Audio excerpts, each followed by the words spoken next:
Hi, so today we're going to go over a lab that I did today in my Digital Fundamentals class, and the lab is called Basic Logic Gates.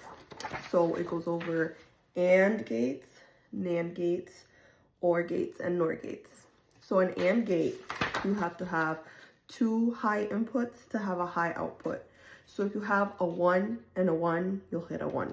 But if you have a 1 and a 0, it's 0. So if you look over here, where I'm toggling the switches, I programmed the basis board so that one of these is going to be 1 when I switch it on, and the other one stays at 0 when it's not switched on. And notice how I have to switch both of them to the on position for the LED to turn on, which is my output.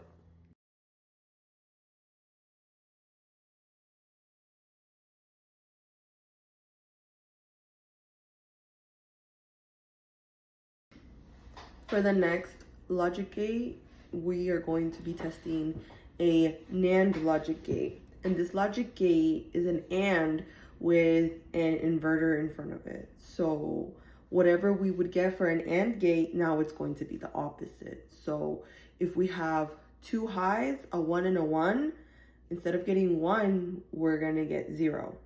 And the same goes vice versa. If we have a 0 and a 1, we would get a 0, but instead of getting a 0, we get a 1 because of the inverter, because it's a NOR gate.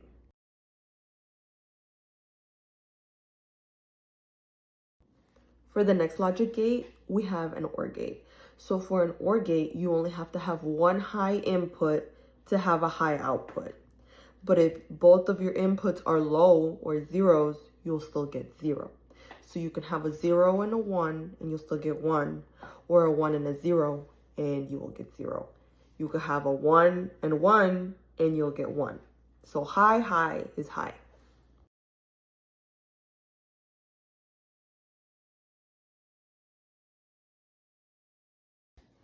And lastly, we have a NOR gate. So for the NOR gate, it is an OR gate with an inverter in the front of it. So for your inputs, you would have 0, 0 for your input, which is low, and your output would be high because the inverter does the opposite. So for a NOR gate, even if you have a 1, you will still get a low. So a 0 and a 1 will give you 0. A low and a high will give you 0. You have to have a low and a low to get a high.